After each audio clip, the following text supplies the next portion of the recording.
Paul, yeah. Okay, and then I'll add spotlight. There you guys go. Hi, Paul. What's up? Well, I heard one of your videos, maybe it was yesterday, that you put it out. You told the story about the lion and the sheep. And then you had the follow-up story. And when I heard your follow-up story, I said to myself, this man understands exactly what I've been going through. And I need to talk to him.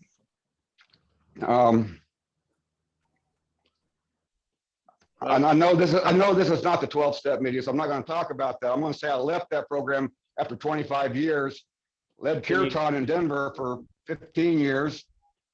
Yeah. And then went to India and met Muji for 5 or 6 years now, and then left everything because nothing was working. And I live on an island and all I have is my stuff. And I see that that the guy who went to India, the guy who led Kirtan, the guy who thought he was part of the Muji Sangha, is just an idea. And none of it's actually true.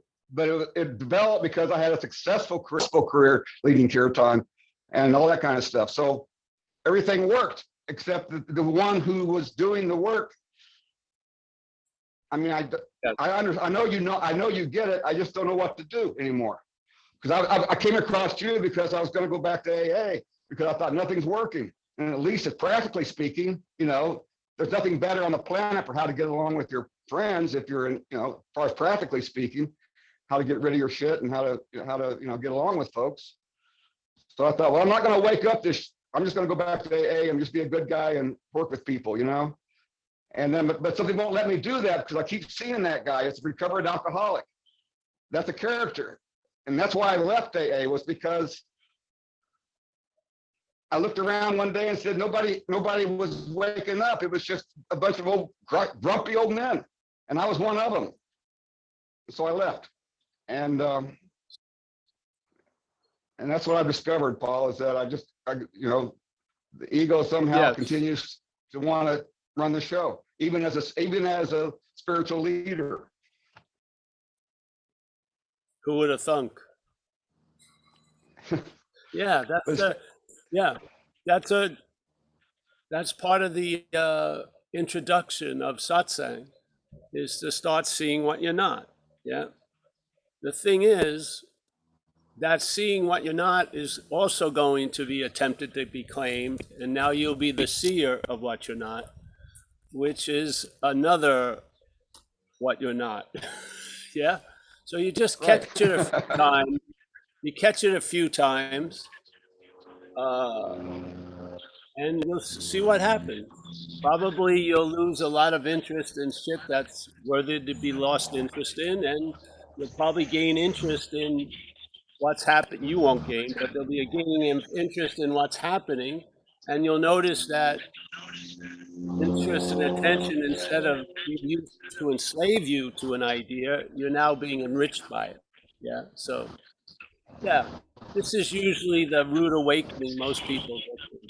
At first, they see that there's been an act of being identified with whatever peak experience or noble 3,000-year-old path, or working in a seedy area of San Francisco.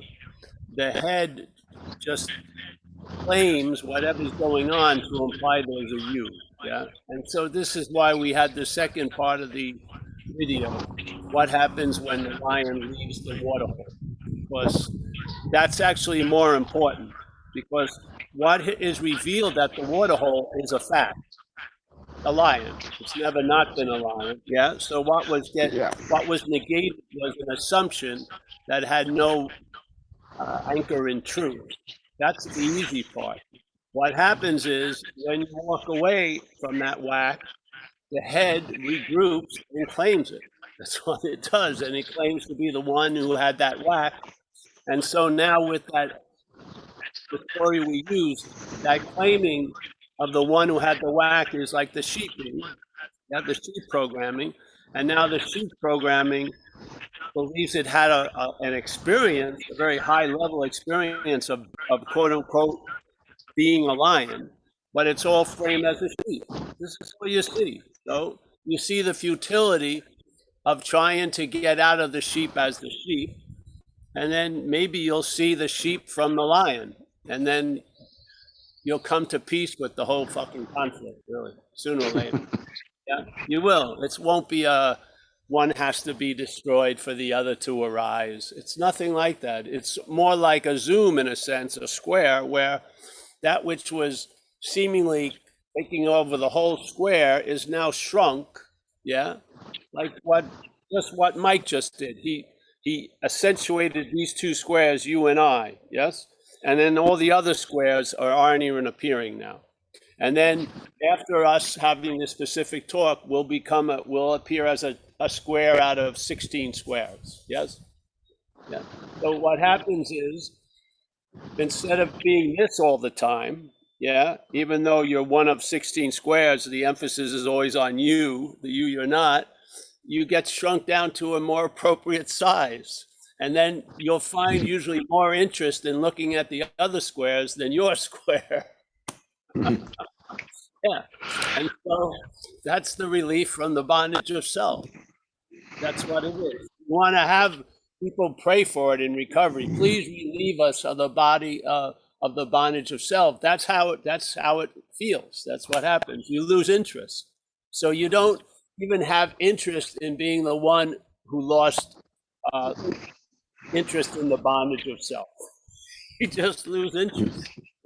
And then the interest and attention is readily available to respond to what's actually happening. Yes, which is pretty nice. Instead of reacting to what's not happening as the dominant theme of actually what's happening. Yeah. What's really going on is we are what's happening. Yeah. Yet we're reacting to what's not happening. And we're doing it in what's happening, yet our obsession or the obsession of the head for what's not happening can seemingly override what's happening. Yet, after you see through it, it isn't like what's happening just starts to happen. It's always been what's happening. And it was just an aspect of what's happening. Yes? Like one of the 18 squares. So here's your head playing a very old tape, really, of you're it, you're never going to be loved or whatever, or, tons of things. And that's rolling. And now you see it from a much more panoramic view. Instead of being obsessed with this view or being put into this view, which is trying to find a panoramic view. Yeah. But it can only make a panoramic view myopic with this self-centeredness. Yeah. So these are just warnings. What happens when you leave the pond? You'll trip, you'll hit your head, you'll get up as a sheep, and then that revelation of being a lion will now have been turned into an experience the sheep had.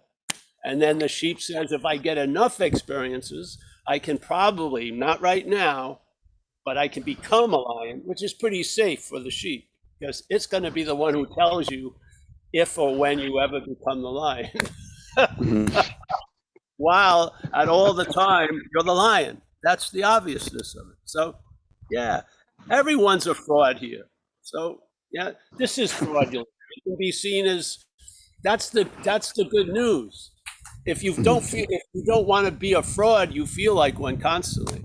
If you realize this is all fraudulent, because every point of view has a validity as that point of view, but has no validity as a point of view. Yes. Yes, because there's no singular point of view. There's a view of all those singular points of views. Really, there's a view that sees those. Yeah. So, yeah, bro, come happy you're here, and yeah. Yeah, I live on a small island with about 50 other people, not in a commune or anything. It's just people, all spread out. And every time I meet people out here, I feel like it's more accented. I'm a phony. I'm not real. Because I'm living from this place of a guy who's done it and read all the books and did all this shit and been told I was set free and all this stuff and all by let's see what happens. But so what happened is I just feel like I'm going in the wrong direction. And No, see, that's And- you're going no direction. That's what's great. The head thinks it's going in the wrong direction, but any direction tends to point to somewhere other than where you are. So you're right here, right now, no matter if you were a great spiritual giant or a complete fraud. Yeah, what we are, it's like, all right, a cloud that thought it was a great spiritual giant finally sees its true form, that it's fraudulent. Yes, it has no substance. It's just water molecules. You can actually see through it if you're in it. Yes, yeah. And so then it thinks, oh, I'm a great cloud. Now it feels like it's a terrible cloud. But the fact is, what's allowing all that to happen is the sky. Yes, that's space. That's never changed. While the cloud was thinking it was a great spiritual cloud, it was the same space. When it has this big rude awakening that it's a fraud, it's the same space. The space isn't dictated by the conditions that keep changing. Yes? Yeah, so that's what Big M mind is like, I feel. That's why in the old Chinese Zen, they always would talk about mind like, as an example, a big open sky, because it's beautiful for it, because mind is like a space that allows anything to appear in it, thoughts, the recognition of feelings, opinions, this or that, yet it's not affected by anything that appears in it. What's affected by a thought is another thought, yeah? The other thought that's affected by a thought is the thinker. That's a thought, yeah? That's a thought. So when thoughts have power, there's always a thinker there. When there's a dropping in the attention to the thinking, thoughts come and go, because that's of their nature. Yes, they're not prone to orbiting around a mental object. Yeah, they have to be directed and pulled into that gravity pull. That's like the cherishing of thoughts, because I'm the thinker of them. Yeah, the old Zen would always use the word cherishing to capture this like little sweet, like the sweet feeling of being the one who's getting fucked. You know what I mean? There's this weird sense of something that has a taste like a dog. Sometimes I don't know what they think's on my leg, but if you put moisture on it, she licks the whole fucking thing. The moisturizer for me is like to help the skin. For her, it's like fucking peanut butter. As soon as I come out, she's got a tongue. It's like she can do 2 licks, both legs, pretty much done. Yeah, her whole take is completely different than my take. Yeah, what's the real difference? From her point of view, this is how it looks. From my point of view, this is how it looks. Every way whatever is looked at from a point of view is given meaning by that point of view. Yeah, all the while that which is so is still sowing. Nothing gets affected. We just believe it does, because we want to feel, not we, the head wants to feel relevant. And if it can't, and if it's not the thing that's going to find you in the light, it's going to say it can block you from the light. It just wants to feel relevant, yeah? And that part of recognizing the fraudulence of it is sort of that compressed, compacted molecules just opened, and now you see through it, which is beautiful, yeah? Because you're before being a fraud, you're before being the spiritual giant. This is the whole dilemma. This is the dilemma in a lot of situations we're in. We believe that there's us here having realizations, yeah? So here's us, and then there's a realization. Big realization, really big realization, really big, but nothing really changes. Here is just intact, yes? What the message of non-duality does is there's a loss of interest in the big fucking explosions, and it just opens up and you're seen. Yes, just like the first your mental reaction to seeing you, the mental state brought up, I'm a fraud, and feels completely depressed and bummed out. Yeah, that's not what you are's reaction. What you are doesn't have a reaction. It's just seeing. It's just aware. So here, whoa, wait a minute. I'm a fraud completely. Whatever. Yeah. This was working to build that thing. Whoa, wait a minute. But now, as Ramana Maharshi would say, your head is in the tiger's mouth. It's too late now. You can't. It's like I saw my mother when she was getting older naked once, and I can never erase that image. Even though Me when I neither. the clothes, I just had this image. My mom, I saw parts Yeah. probably weren't good. Wasn't good for a young Catholic kid, whatever. So, this is sort of the thing. Something isn't in the tiger's mouth already. You can act like you have a choice, but you're it's too small to turn around. You're too big as a two to get out of that chute. So you might as well get used to the ride. You're heading towards the intestines. Yeah. And the acid really works on you. It sucks out all nutrition from you. And then maybe you'll be more of use, not to yourself, but to others. Wow. Yeah. Who would have thought that was a strategy? Yeah. Yeah. So good. I'm happy the rude awakening has occurred. That means everything that you ever did that brought you to that has value. It was successful. Every system that you relied on showed itself to be unreliable. That's the beauty. That's the breaking of that's when the cripple walks without the crutch. Yeah. Yeah. Yeah. So, I tried to get out of stuff. I tried to do so much shit. I was willing to die just with the hopes of being free for 30 seconds before the body passed away. I mean, Mm-hmm. but there was always that desire to have an audience. This is sort of what I first did here. We're having it at the house.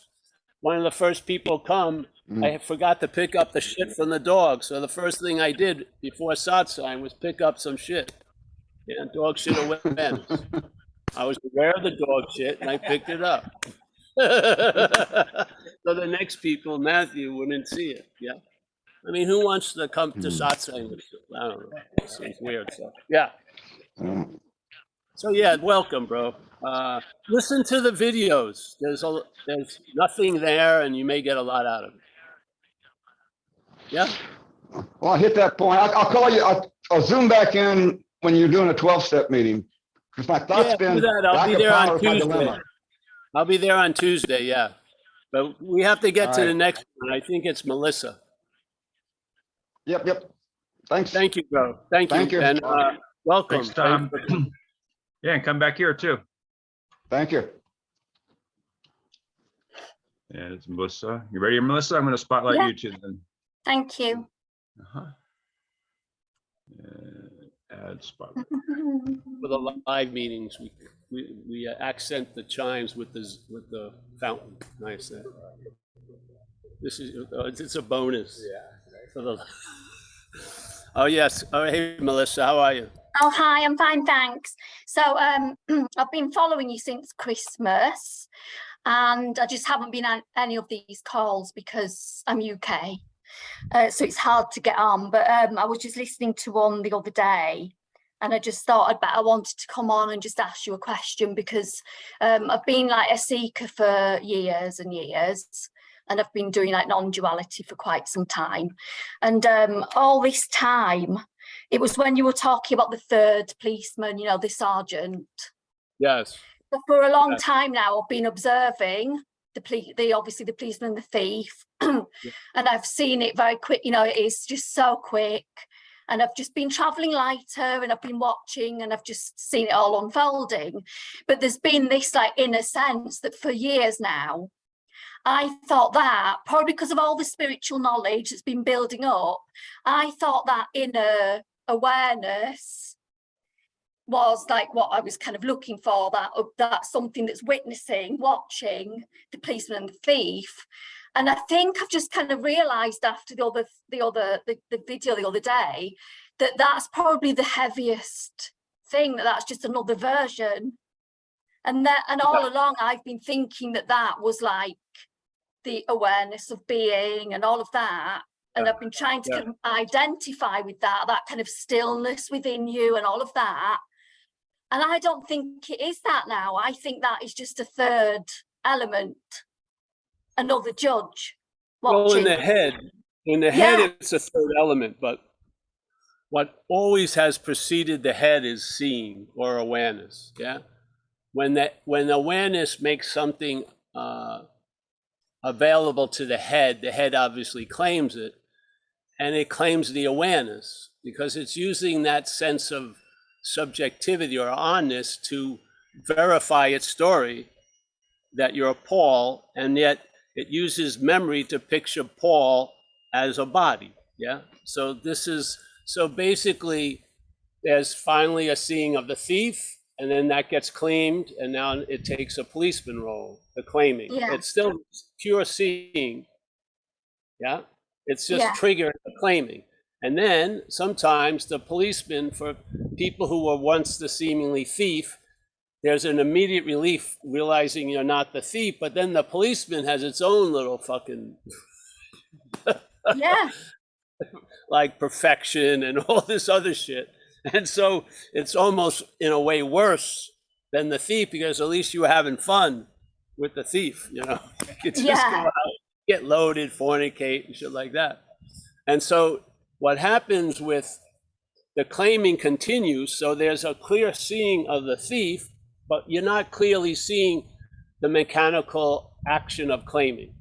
Yeah, that's why we are here, really, to put warnings on all the spiritual cigarette packs, so to speak, or every Yeah. book, is to see that sense of witnessing is Yeah. going to be construed to be a witness, and you're going to feel as you're now going to walk around as the unembodied witness, sensing itself as a body.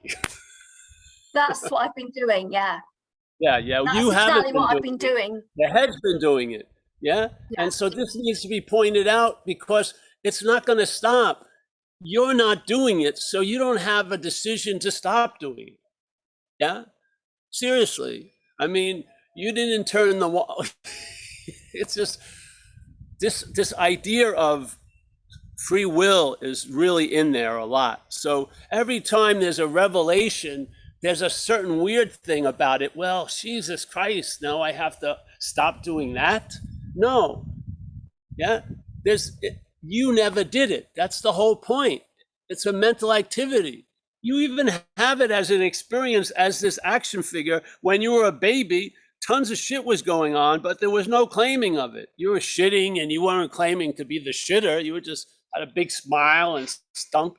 You know, even dogs, when they're walking around the neighborhood and they got to go take a shit, they look embarrassed, you know, because they picked up guilt from us. They're like looking around. It's weird. But when a baby is just shitting, it doesn't care.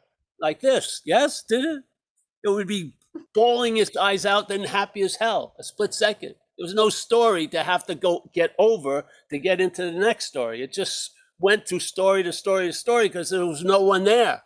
Yeah. And then when you look at babies, I mean, I've seen people come to talks and they look incredible, beautiful, like very nicely dressed, and some people notice them. And then you bring a baby, everyone is just fucking, because the baby is absent. And it's like very, very, very attractive to us. Yeah. Because we seemingly aren't. Yeah. And then of course the desire to be absent may arise, and then you attempt to be absent, but inherently you are absent already. It's a false presence that says, I have to become absent. No, see, this whole idea, if you don't see the negation, you're going to be in the act of affirming something. Yeah. Yeah. So let's say there's truth. Okay. Now, there was a famous thing, Zen thing called faith mind, where the guy goes, hey, you stop, don't worry about the truth. Just stop cherishing your own opinions. Yes. So there's the thing. So if there isn't negation of this, of what you're not, there's an affirmation of what you're not. And now it's going to try to know the truth. Yes. So you're going to try to know the truth from what you're not, where there's no need to know the truth. Yes? Yeah. Because you are the truth. So you see, so this point is, we're not trying to double back. We're not saying you're this. We're saying you're not this. Yeah. It's simple. No, I We know, I don't get say that. correction. Yes, we say not this, and then when that is seen, that which is construed as the seer of that, not this, and then when it's the super sergeant on the beat, not this, and then it dies. It doesn't have. It's not like a whack-a-mole. There's like 3 or 4, and then there's a sense of openness, and you rest there. Yeah, not you. There's a resting there. And then the head regroups and tries to present it again and again. And after a while, things change. Like for me, it became like a Comedy Central instead of CNN, you know, fucking bombshell broadcast, you know, fucking, we interrupt the public service. Oh! I mean, you know, no, to me, it's comedy. It's unbelievable because I have nothing really to do with it. So I'm not in, I got to set out on a course to stop doing, I never started doing it. This, it's just running on its own little fucking fumes. Yeah. So this idea, just take it and it's bringing you to that next place, which is pretty nice, actually. When you see it, you give up the idea, this idea that there's an observer that's sitting on the bank of the universal river and then seeing it, that's part of the rivering. You're not out of it dreaming. You're everything that's claimed is dreaming. Yeah. Yeah. I mean, even just the last few days, I've tried to find that place again and it's dissolved because I think me just seeing it, it's already dissolved, which has made me realise that was just another part of the head. Yes, anyway, great. Yeah. I just wanted to double check that was kind of just another head. In this humble place, yes, I'm totally, you know, yay, yes. Yeah. Thank you. Because if there's not a seeing of what you're not, you're going to be looking from it. Yeah. So when you arrive at the truth, who's going to put the flag in the truth is not true. Yeah. Yeah. Obviously, sooner or later, the whole thing of you found the North Pole first is going to be fucking revealed and you'll be a fraud. So, yeah, just get over with it now. Yeah. This idea of I the witness. No, you're not the witness. Yeah. Yeah. Did I do the robbery? No, you didn't do you were like the car that was used to get to the bank. You didn't do any robbery. Yeah. Oh, here he is. Come on in, bro. We have a special seat for you. Yeah. Yeah. So that was, thank you very much, though. Thank you for that. Do you see it, eh? Yeah. See, once there's a scene of it, the air comes out of it because unbeknownst to us, we're blowing it up, you know? And when you stop blowing it up, it's, you know, you see through it. Yes. And then behind it, there is just like nothing, you know, it is no thing. That's the thing. You'll never find it really because you are it. So I get it. Exactly. But I thought there was then going to be like a 4th and a 5th, but I don't think there is. It's going to just keep trying to come in at different angles. But anyway. I think sometimes maybe, you know, if you catch it 3 times, maybe that's the maybe that's why they had genies with 3 wishes, you know. So you catch the thief 3 times. There's the thief and the police, then the thief as the policeman, then the thief as the captain of the police force. Yeah. Thank you. Me, it just lost interest, so I guess it worked. Yeah. So after I saw certain stuff, I wasn't hell bent on seeing. It's just sort of, So great. Nice to see you, Melissa. Come back. Yeah. I will. Yeah. Thanks, Melissa. And Rob T, who might be new. Anyway, he said hi by chat. He's got his hand up. Might be new. Hi, Paul. Hey. Hi, can you hear me? Yeah, I am new. Yeah, I didn't identify myself earlier on, sorry. No, I just wanted to share really, if that's okay. I probably found you about 3 months ago, and I heard the just entertain the message. You know, don't think too much about it, just entertain it. which I have been doing. And probably a bit like you, I've gone into the Comedy Central realm of looking at what I used to do versus where I am now. And you know, in the past, I was this like spiritual action man, you know, gearing up for every. Where's the new, where's the new enemy? You know, where's the next best spiritual thing I can get my hands on? I'm going to get liberation this way or that way. And I'd go on these spiritual missions. You know, I'd get my rifle and I'd get on my ammunition and I'd go looking for the enemy through all types of weird and wonderful things. And every time I got on these missions, the end result was there was no one there. There was no one in the enemy camp. You know, every guard tower was completely unmanned and nothing was found. It was hilarious. And that's kind of led me over the last few months, I think, just to look at it in that sort of humorous way, really. There was kind of nothing to be found. It's resulted in a bit of an AWOL action man, an AWOL action figure.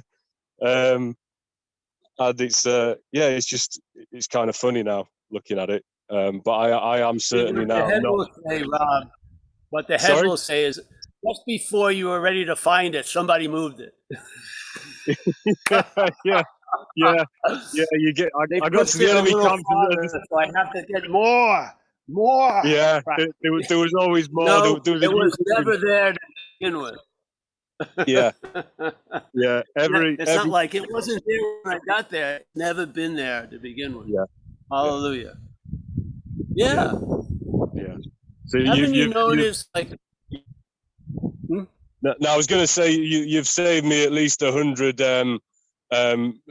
supposed spiritual missions that in which there was no enemy to begin with. There you go. Yes, that's right. I know. I used to have a little running joke that I'd ask people, "How many retreats did you used to go to?" I'd go 4 or 5 a year or something. They said, "Well, so how much was your spiritual budget a year? Maybe 1,000." I said, "I think you should tithe at least a quarter of that." Yeah, I need 2,000. I've saved you 6,000. What's wrong with that? Yeah. So I'll be waiting patiently for that, impatiently for that check, Rob. Yeah. I did donate today. I will say that I did send a donation. Oh, it's okay. You know, there's a guy that comes and he was a beautiful example. He still had an idea that retreat would do it. And the way he realized that wasn't true, he went on the retreat. Right. So he went to a Vipassana retreat to realize he didn't have to go to a Vipassana retreat.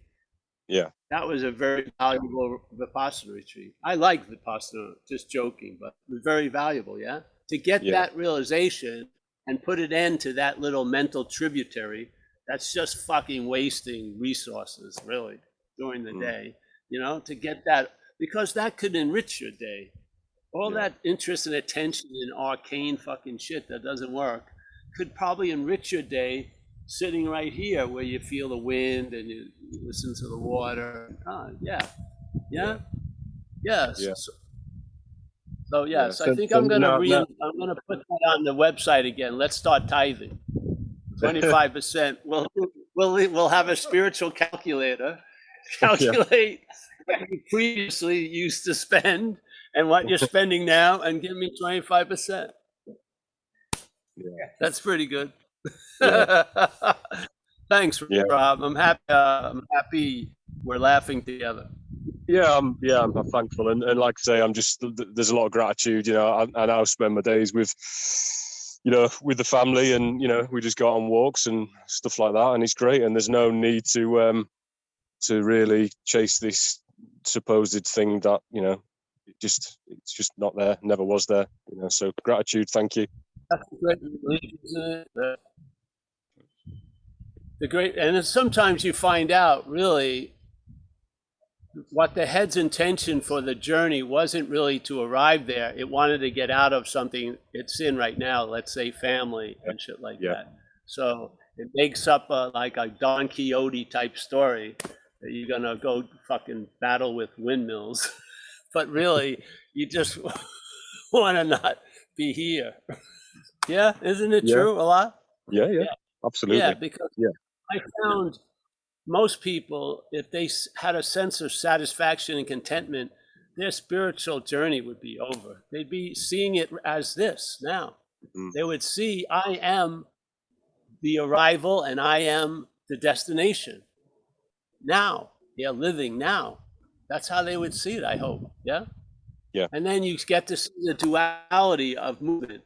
Because a lot of times we have a big story about what we're moving towards, but we're not telling the story about what we're moving away from.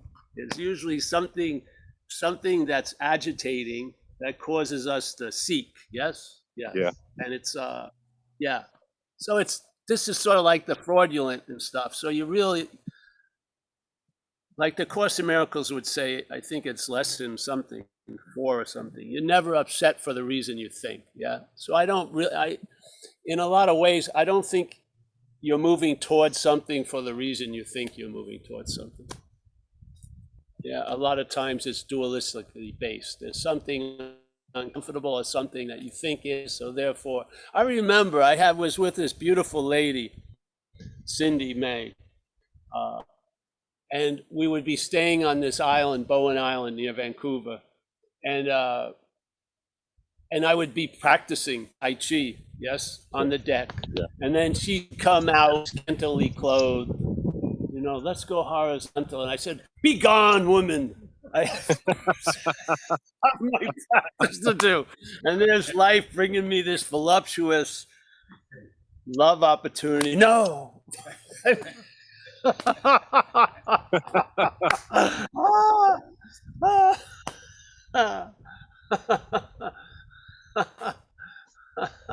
Now maybe there was a fear of intimacy, so dedicating myself to a higher goal may have been a nice disguise. Yeah, where I just didn't want to tell the truth of my inability to have a viable relationship with another person, so I'll just try to have a relationship with a no person. Who knows? Yeah, but you do know something. You can sense relief with hooks and relief. Yeah. Yeah. Remember, sometimes you'd meet somebody and they'd offer you a really cool deal, but you felt like, I don't know, but then you were fear that you weren't going to have anything, so you went with it, and then you realized there was a hidden contract. I'm doing this for you now. Yeah. This is a relief without any future claims. Yes. It's beautiful in a lot of ways. Just travel lighter. Hold on 1 second, honey. Yep. All right, Rob, we have a question from the peanut gallery. That's you. Thank you. Play with your line metaphor. It's not mine, but yeah, Okay. I use it. So the sheep are like really just marionettes. They're just mechanical, like in a Fellini movie or something, like marionettes. They're not even. No, it's a lion. If you looked at the raw footage, all you see is lion. That's what I mean. But really, the only thing that actually is here is a lion, but it's not a noun. It's more of a verb. Yes, all of a verb. Yes. So there are no sheep. I mean, actually, the body minds have no agency whatsoever. Yes, but see, when you explain something in a dry manner, it doesn't work as well as if you use imagery. Yes. Oh, well, I'm just clarifying the metaphor. Like, I know, but I mean the metaphor is the way it is because it has a flavor. Yeah, because we know sheep and we know lion. Yes, it's not getting into the absolute mechanics of okay, then something. forget the It's metaphor. triggering. Yeah. The body minds have no agency. The separate selves have. They're not here. I mean, it Yes. isn't really. Yes. So there's no agency here whatsoever. Yes. It's the delusion of agency. It's I guess that's the illusion. It's like almost like after the fact, like a millisecond after the fact, the body mind comes in and claims it. Yes. That was me. That was my perception. That was my experience. Yes. But that's all just, it's like a memory or it doesn't exist, in other words. I would say the most important part of that, all that, was the claiming of it. Yeah, because when the claiming works, if you get to an absolute, let's say, description of what's not and what's not happening and stuff like that, the sheep doesn't get it. Yeah, the sheep hears it as a sheep. Yeah, you have to sort of have a tactile sense of it. Yeah, of all right, I feel like I could have been thinking I was a sheep. Yeah, you have this, and then you have a tactile sense that, yeah, I've had moments where I thought I was a lion or felt like I was a lion, and that's how the imagery works. Yes, because, and the pointer or the warning of the imagery is the sheep will claim that absolute description of there is no body, mind, agency and stuff like that, but it will stay dry because it's the sheep. Yeah. The lion doesn't need that. It's what it is. It's being that lack of body, mind, agency. Yes. So when people hear a dry take on something, as I'm not saying this was, but as a sheep, It doesn't feel dry here. yeah, it doesn't feels- work. it feels Yes, like because alive. you're hearing it from a lion. Oh. But I'm talking about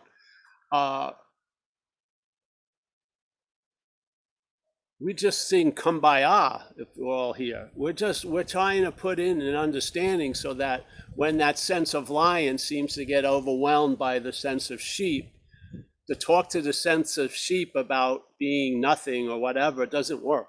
Yeah, just like when Ramana talks about people talking about self-will and predetermination, he says that doesn't have any real value. Yeah, because the only value is what's before it. Yeah. And so he says a very simple thing about self-will, says if there's a sense of individuality, which is the body-mind agency, yes, the fact is there is no body-mind agency, but there's a sense of body-mind agency. That's what we're trying to look at, is that sense. We're not saying it's true and then gets untrue. We know it's untrue from what you say, but there's a sense nonetheless that there's a body-mind with agency. It's so persistent. Well, yeah, well, exactly. So here, in that sense, when people are going into, let's talk about free will or predetermination, his answer was very clearly, he says, listen, if there's a sense of individuality, which is a sense, he was not saying there's individuality. Yeah. So he's not denying the body mind agency. He says when there's a sense of individuality, there'll be a sense of free will. You see the flavor of that? That's the point.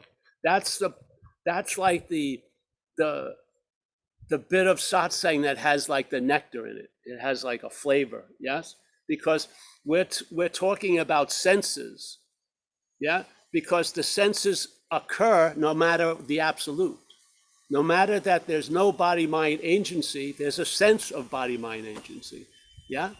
Now, by recognizing you're not that which has that sense, instead of trying to get rid of that sense of body-mind agency, you see it as just another activity, yeah? And you see you're not that. And so it just, the message gets so much more tactile, and because now it takes away that sense, and that real sense of presence is there, yeah?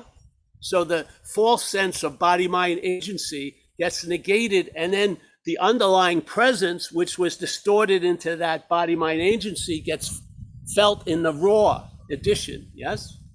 It hasn't been turned mentally into, oh, this sense of I amness infers body-mind agency. You see it? You take that sense of body-mind agency, which isn't true, but it is a sense nonetheless. In other words, you can talk to your blue in your face about absolutes. The person are going to walk out of here as a sheep, and they're going to think, all right, there is no sheep, but they'll have a sense of sheep doing that. It feels more like reverse engineering. The insight or the revelation, whatever, of sort of just the emptiness of what's happening here was apparent a long time ago, but just it didn't feel grounded. And I'm reverse engineering, kind of like I'm bringing like it happened here, Yeah. and like I'm kind of putting some scaffolding on it, fleshing it out, to bring some reverse engineering to the mind. Yeah. Actually. Yeah. As opposed to, I think, having the intellectual understanding and then hoping it'll land one day, or I feel like what happened here was the opposite. Like the revelation came, but it had no ground. It just was like Insaneville, it was like Crazyville. Like, what, But to who? See, that's so maybe you don't need a scaffolding, because the scaffolding may be seen as a crutch for the mental state. Maybe leave it raw, open land, and see what grows in it. Because why? Because we exist in duality. Duality is inescapable. I mean, the duality world. I mean, it may be empty, but we're still in it. So we're navigating through duality, and so I don't know. It just feels like the thing to do, like to just try to. Well, if that works, I would do it. And then it may work by failing you. It may work by whatever, Yeah. but yeah, let it go. But I mean, do it if you like. Yeah. but similarly, like that insight of like there's nobody, the emptiness. This whole, I mean, is now doesn't like we say that the present and the past and the future don't exist. That is clear. It's just for a long time I was like, well, there's just the present moment. Well, the There's point just is, the though, now.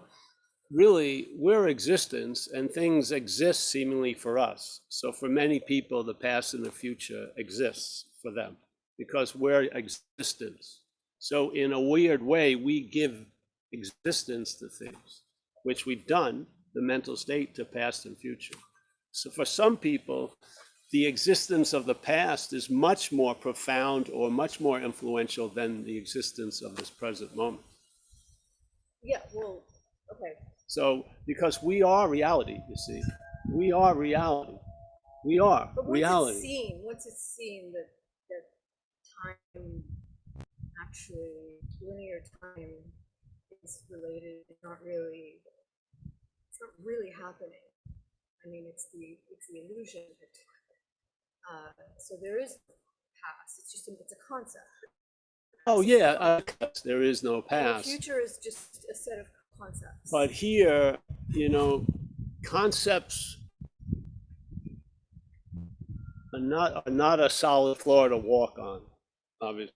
No, Yeah, they don't have much foundation. They don't exist. So again, what overrides everything here is, or just like the statement in recovery is seemingly. So things are appearing to be true or false to us, and we have a sense of it. Yes, that's what this is in the act of dreaming.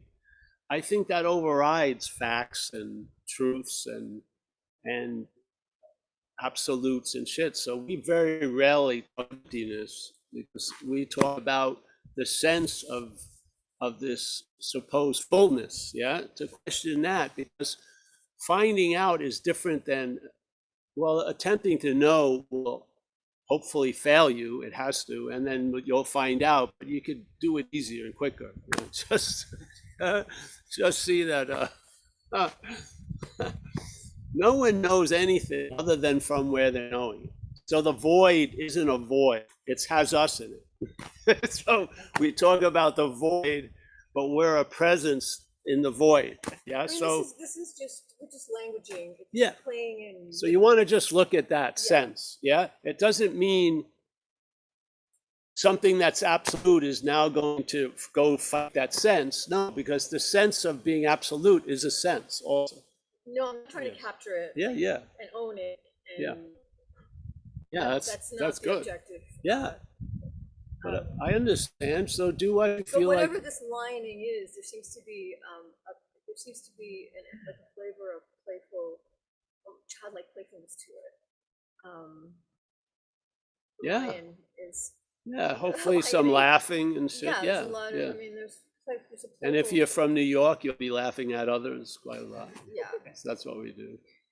I Yeah. mean, it's just you're just reading concepts, and I'm doing the same thing. That's all. It's the best we can do. I mean, everything that you're saying is conceptual as well. I mean, that's all any guru, any teacher, any speaker can. Because language is duality. Yeah, but see, again, the emphasis isn't on the concepts or the duality. It's a sense, hopefully a sense that gets triggered when you're at a satsang. The head may want to try to put a name on it or not, it doesn't matter. But the real communication is sense. Yes, it's a sense. Yeah. So what you are speaks louder than what you say, basically. And there's I've witnessed it now. I've been to a lot of Paul Hedden talks, a lot of them, probably the most anyone's ever been to. And I've noticed a lot. And it has nothing to do with concepts and shit like that. Basically, I don't want you to understand what I'm trying to say. I don't. I want you to not understand. And I want you to try to reach and realize the fucking limitations of them. That's your like mail Well, slot. you keep saying you're the lion. The lion is the only thing that's actually here. But you remember we're using imagery Yeah. to produce a sense of not being something else. That's all it is. We're not saying we're lions. Yeah. And there's this idea of a sheep. We're using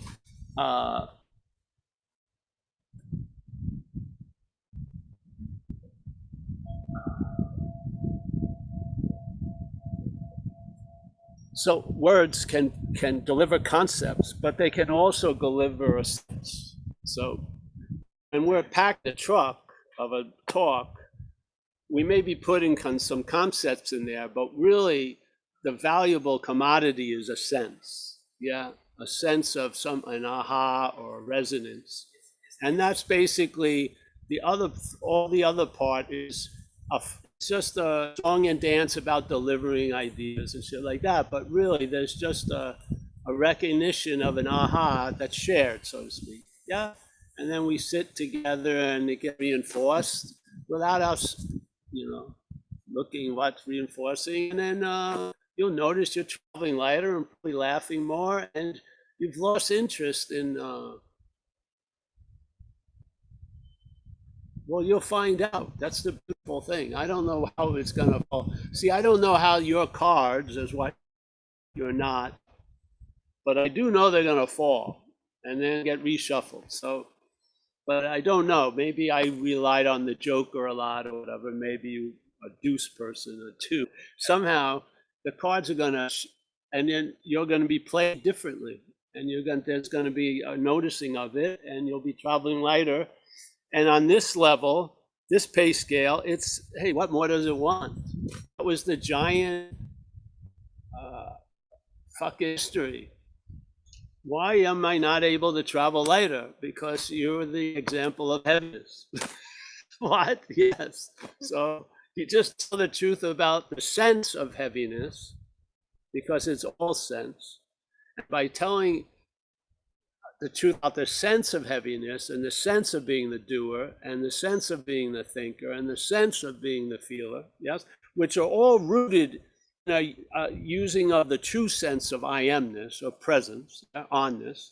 The mental state has used that to fuel its stories. So it forgets the I am and it emphasizes I am Paul. And even when Paul starts trying to emphasize the I am, the Paul is what's being emphasized. Yes. So when you can see that, and I mean see it, not know it, think it, understand it mentally, see it, a sense, a true sense, then stuff fucking falls and things get rearranged, and you're not looking for proof anymore. I'm not looking to verify. Just fucking having a nice Saturday. There's nobody here, there's nobody there to verify. I mean, ultimately, where would it even land? See, but the thing is, there's always been nobody here and nobody there. And it hasn't mean a damn fucking thing to most people, because they have a sense of being a thing that's here. A seeker. Yeah. No, a thing that's here. Yeah. There's a sense of self that is, is overriding all the evidence of what's true. So truth doesn't fail here, really, because we are, the truth of what we are can override fucking anything, because we are reality. So do you think an illusion could fool reality unless reality wanted to be fooled by it? Of course not. So it's obvious facts don't matter. There's no body, there's no thing. People just feel like they're a body and a thing. They do. So let's question, are you that? Yeah, that feeling, are you that? Because that feeling is generated, it's amplified by interest and attention. So it can't light its own house up because it's nothing there. So why is it lit up all the day? Yeah, let's tell the truth. And because if it's not about you, you're going to lose interest in it. And that electrical bill will be left there and it will be lighting up your day.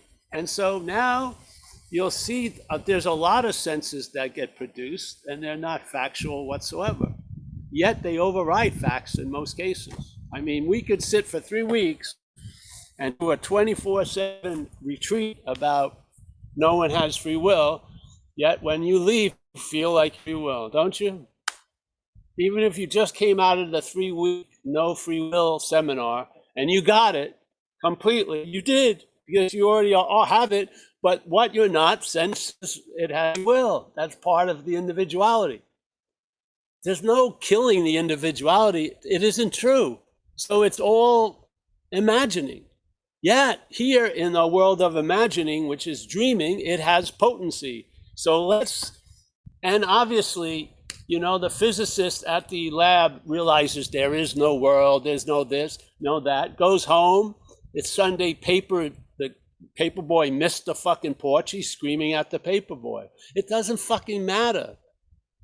These ideas that this, it's not gaining any traction here. It's a sense. The sense is what needs to be felt and looked at. The sense of being Paul. Of course there is no Paul, but there's a sense of being something, let's say. There's a sense of being, that's really it. And it's turned into Paul and everything. But that sense of onness has been commandeered by the mental activity. And so it's always there to reinforce the story because it's always there. Yeah. And now the great wealth of I am is an unsuspected resource because Paul is looking for it. Paul is at best an ephemeral, you know, it's like a dreamlike fucking activity. Why Yeah. does Paul come to these satsangs? Is it purely selfless service, or? I don't know, because I said I was going to be here, probably. I mean, as for me, I know that listening to satsang, there's that sense of oneness feels more brighter in satsang. The satsang, you know, Yeah. the resonance is brighter than cleaning dog shit from my yard or whatever, you know, Yeah, doing yeah. the taxes. I mean, that's why I listen to these things. It feels like a little bit of an addiction. I have to, like, I find myself like hitting that play. For some Well, who satsang. is it that's addicted? Just use again the idea of addiction to question that sense before it. Well, the rest, I mean, I don't do it because I'm watching these things, not you. Of course not. Hardly, but I mean, I just Yes. every day I'm It's okay. You hitting get on it's some, I'm clicking on some yeah, something yeah. satsang. It's gonna yeah. Well, hopefully, coming to these satsangs will sooner or later put an end to that. That's the best I can do for you. Yeah. No, I mean, don't it's know. just- For me, it's habit. Yeah. I recognized as an action figure, I could see patterns and articulate things other people couldn't, and it seemed to be helpful to them in recovery. So I just put myself in the chair to be used. Yeah. you enjoy it. I don't get no. It's a different taste than. I can't do it justice, but it's like it's the closest thing to that conceptual idea of emptiness is a talk. Yeah, I don't get anything out of it really. And that's getting a huge amount out of it. Really, that's the beauty of it. So, yeah, and it's just habit now. And Paul Probably. doesn't creep in during the course of the day, kind of that sense Paul of, doesn't have to creep in. He's the sense of it's appearing all the time. It's like, where's Waldo? If you're interested, you'll find it. If you're not, it's in there somewhere. But if you're interested, you'll find Waldo. But I've lost interest in Waldo most of the time during the day. Yeah, yeah. So yes, the action figures is on a parallel world right now. It's moved in time, all the while in the context of timelessness, but it's like got a a little different movement, and it has this little thing going. So from the point of view of the action figure, I'm here, and one of the things it's noticing is it's nice and cool here. I love sound of water. I like this wind. Yes. So as the action figure, that's what it's looking for. Yeah, comfort and stuff. And then there's a big openness of, show up. It's sort of like, you ever see those cartoons when a big howitzer or like a cannonball goes to a person and then you see from the other side is a big hole? That's what it is. There's a big hole of nothing. It's great. I like to have a lot of commerce going through it. I do. I like to see the traffic going through. It's great. So yeah. And obviously you're getting something out of it. Maybe it's sadistic or whatever. yeah, it's starting to feel that way. Yeah, it's okay. Yeah. So, hey, anyone here? Thanks, Sonny. Yeah, thank you. Yeah, That was we great. have, Anybody? yes, we I have hope you Bruce. heard some of that. Hmm? Yeah, we could actually, came across good. Oh, great. We have, oh, what happened here? One just dropped out, but Mark then is next. Hi, Mark. Hi, Paul. Hi, Hey, Mike. Mark. I've joined late, but I just want to share really, Paul. Yeah. I've caught the back end of that lady that was talking. Sorry, I don't know her name. Do you know what, Paul? I've been since joining your satsang and the fellowship with everybody else, the group. I haven't been on for a while. I've been on and off, but every week without fail, I'll listen to 2, 3, 4 of your videos. Not because I'm trying to get anything from them, seriously, but because it's nice to be reminded of what is obvious anyway. There's nothing new, as you say. But what I want to share is, at the moment, my life, there's a lot going on in my life, seemingly a lot of bad things. But the truth is, and I mean this genuinely, if anyone's listening, I'm still traveling lighter. It's an amazing experience, for want of a better word. And one thing that lady said previously, she was talking about languages. What I've noticed around me is a lot of people are on a so-called spiritual path. And you mentioned this before, Paul, when people, enlightenment to some is a curse, because they're going to watch what they say, how they say it.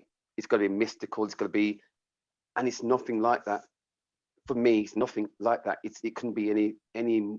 It's pretty boring, but it's at the same time it's very uplifting because it's very normal. And for me, whilst things are happening, I don't feel that I need to participate. I've participated in most of my life in a lot of stuff, and it's turned out shit. I think I realized that I've been the problem. So I don't really need to participate. It happens, but shit happens. But I'm thankful for a lot more. I don't think I take so much, make decisions as such. I just think that the right action is made more often than not. So the result, so to speak, is in my best interest. A lot of good things are coming into my life, Paul. So many things. It's like I'm being taken care of, genuinely. I don't worry about money, where it's going to come from, or whatever I need is taken care of. Really is. I don't sit at home waiting for it to come through the door. I literally, do you know what I mean? But there's a sense of doing whatever needs to be done, and as a consequence, what you're looked after. So I think what I'm saying is, I'm hoping that it could have helped. It helps with the person that spoke before, and just say thank you, Paul. You're aware of some of the things that's going on in my life, and I'm hoping to speak to you in the week about a few things. But genuinely, if I was not in this situation, having more awareness, if you like, and being as appreciative as I am, what is happening in my life seemingly would have been. It could have seemed catastrophic, but it isn't. And I'm thankful for that. That's all I've got to say, really, Paul.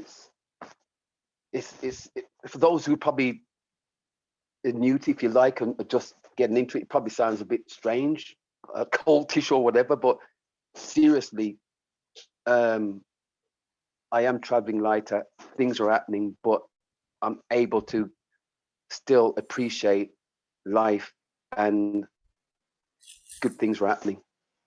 That's it, really, Paul. I'm hoping that I didn't sound too confusing. I really do, but no, it sounds no. It's a description of a result. Yes, I had this thing. It just brought up something with my mom. When my mom got old, she had that thing where the bone breaks and then she falls. So she broke her hip and everything. So she ended up in a wheelchair. She had a little apartment and living there by herself. And something would happen. She'd pass out or whatever, and she couldn't get up, and it would provoke a lot of anxiety. Yeah, and at that time there was no cell phones. She had to get the phone on the wall, and so this was going on because the anxiety was hooked up to the condition. It was going to be difficult to change the anxiety without changing the condition. Yeah.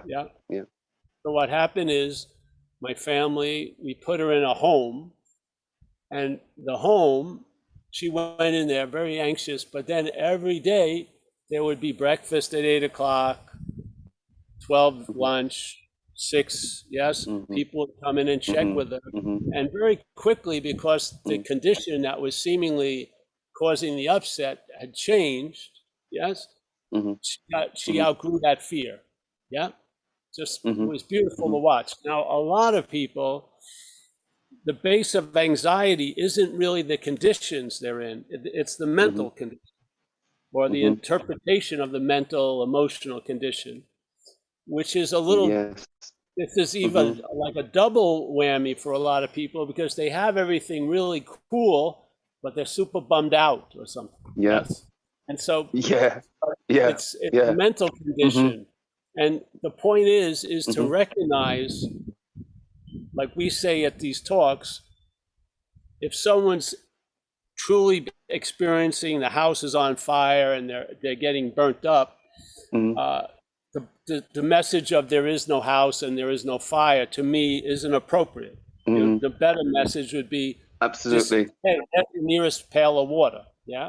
And then when those conditions change, we could talk about, hey, you seem to be at a lot of fire, and then you start seeing the underlying condition, which usually is in the mental state. And so this is where the idea of self is born. The idea is up there, and where it's reinforced most of the time is selfing. So and this mental condition overrides your physical condition and your circumstantial condition. People can have it really beautifully, and they can't respond to it because they're up in what's not happening. So in my view, it has a lot more value based on it can outshine circumstances, physical condition, emotional conditions, finances, like that. So the only thing that can trump that condition, which is not changing your finances or this or that usually, is what we would call in recovery a spirit's condition, what we call in non-duality the inherent condition. not giving it any name. So that, what we're doing here in a sense is we're not paying much attention to all the other conditions. We're paying attention to the mental condition because that's where the seemingly so is occurring. Yes? Yeah. And Yeah. and it has nothing to do with, well, there's no mental condition. Yes, it doesn't matter though, because there's a sense of it. Yeah. And so you're Absolutely. living a feeling. Absolutely. You're living a Absolutely. feeling, and a fucking book philosophy ain't gonna work. You know, Yep. you can sit there, you're feeling like Yeah. somebody stepped on your toes. So what's one to do? Well, here you go. You just look at what gets brought out of the weeds with those activities. There's an implying that there's a one, obviously. Mhm. Yes? Mhm. And that's where all the meaning that's being given to everything else is going through. Let's change that washer there. Mhm. Yes. Yeah. Why fucking try to just redirect the water? Just change the source. And it's not Yeah. even a change. Just recognize you don't have to put the horse in front of the cart. It's always been the horse in front of the cart. I was just seeing it and feeling Yeah. it was a But it cart was in front of the the other way around. horse. Yeah. It had nothing- Yeah. And so when you say to someone, there's just a horse in a cart, it doesn't work mostly because we're not living based on facts. This is dreaming. We're Yeah. living based on seemingly so's and the sense. Yeah. And the sense of being Paul is rooted in the true sense of I am. Mhm. So you've got to watch the planting of Paul. You got to see there. Yeah. So when you see, so the I am doesn't go anywhere, and you just see a negation of Paul. And now you're feeling what the head would say you all day. And then the you that the head was presenting as you was completely at the effect of all the volatility of the motion and shit like that. Now you're still feeling the sense of that, but it's not being given the name of you. It's just the sense of that. And that's where the assurance, So it's just happening. that's where the stability comes from. That's where true, good, orderly direction comes from. Yeah. Yeah. Is the first frequency isn't getting staticky. It's very clear I am. Yeah. It doesn't break up and then garble, then Paul. No. And then the whole thing is based on Paul from then on. No.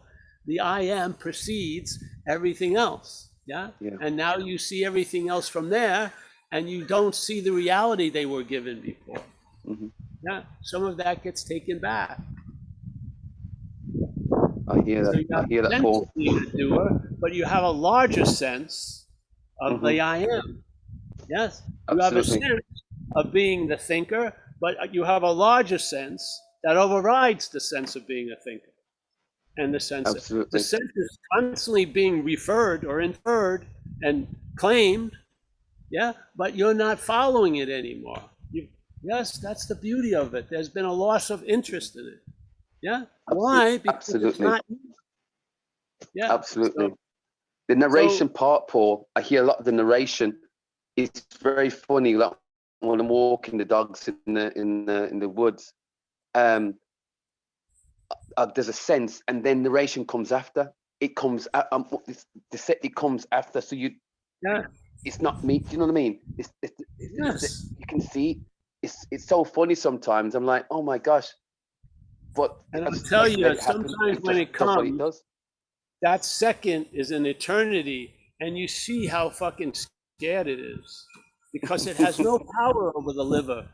It has no power on you falling and breaking your ankle. It has nothing. It's totally, it's like a barnacle that's completely dependent on the condition of the hull, and the hull is not reliable.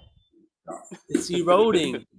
Yes, it's got blind. You know what I mean? It gets ill, this and that. There's no stability, so it's scared shit. Yeah, because it can't change the need. It can. Yeah. So, yeah, thank you, bro. Yeah, this is the whole point. Traveling light is where the rubber meets the road here. That's where that's where there's an effect of this lightness, is that you go through whatever life has in store for you in a different manner than you used to. So there's a recognition, something's up. Yes, Yes, something's working. Yeah. Thank you very much, All Paul. I right, just want to say think thank that's you it, again. eh? Thank you for your time. Thanks, What Mark. time is- Bruce Thank you, had his Mike. hand up, and What? Bruce has his hand up. Bruce, let's make it short. I'm losing the crowd here. They're all starting to. Yes, Oh, they have nowhere to I'm go. always, Someone wants to get on another video. Someone else is coming up. always And, very I'm very brief and gonna cogent. hear something now. You ready, Paul?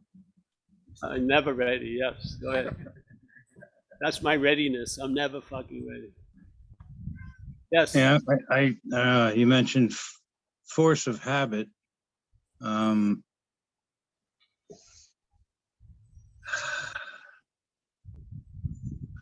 It's like, where is I when I'm in deep sleep?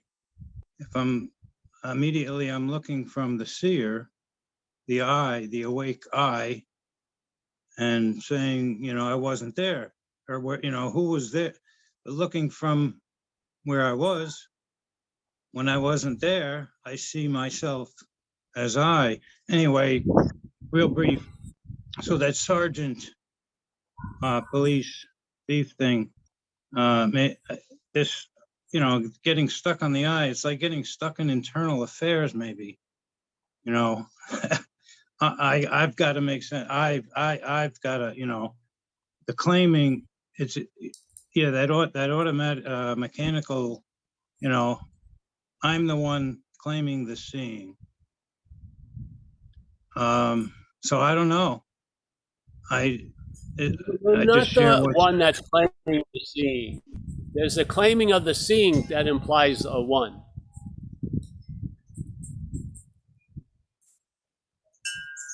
Yeah? Yes, Yeah, you're not the one yeah. that's claiming the seeing. There's a claiming of the seeing that implies the one. The first statement would say it's like a shared volition there. It's not. You're not doing shit. Yeah?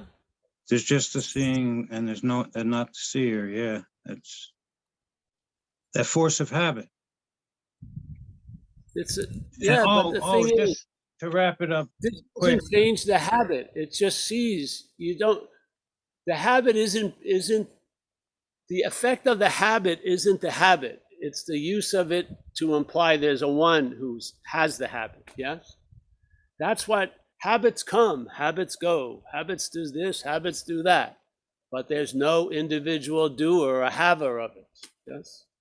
So I think it was a neurological lecture I was attending. Like right now, I'm looking at an image of myself and you having a conversation, and she pointed out that your mind only sees what you're focusing on, what you're looking at, and the rest is basically just filled in with a blur.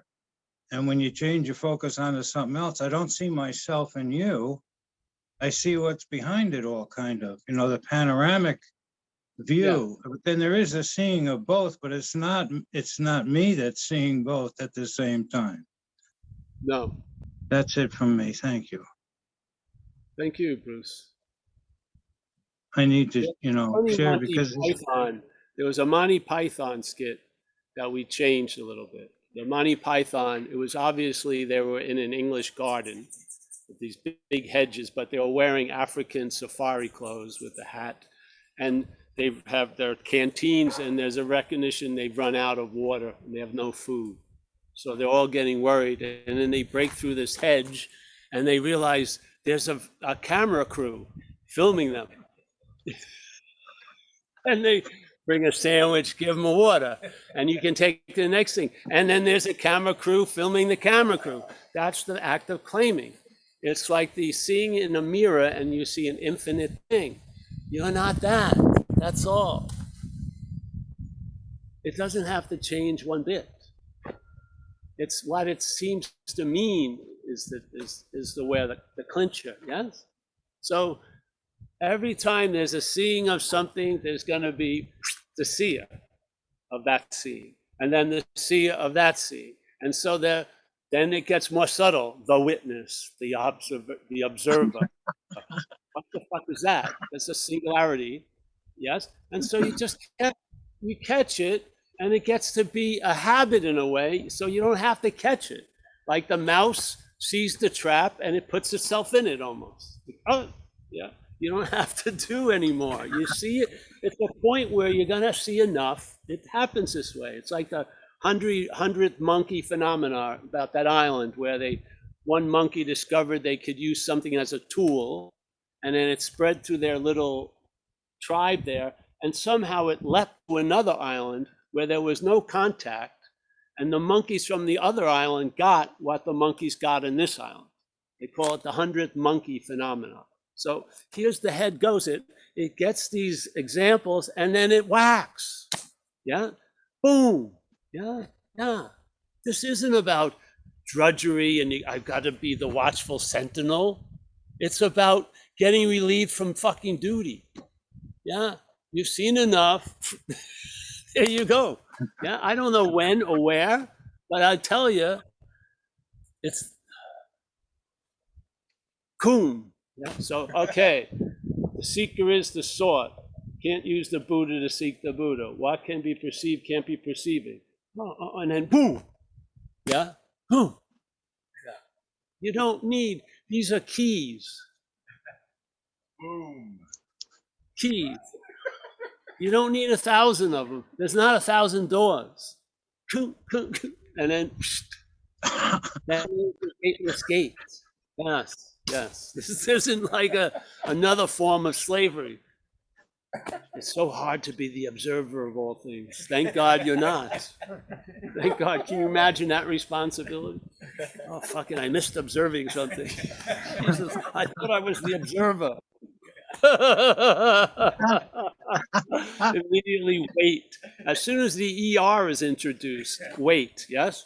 Observing. Oh, far out. Observer. Oh, yes. The head inevitably keeps doing it. I mean, are you going to wait? Are you going to change it as it?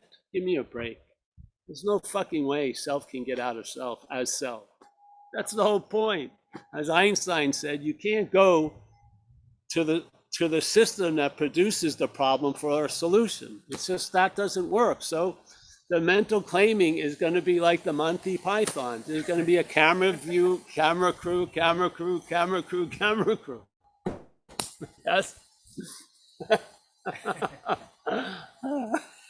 When is it going to get it? Probably not. So, hey, I think that's it for today, eh? Nice to see you, Bruce. Thanks, Bruce.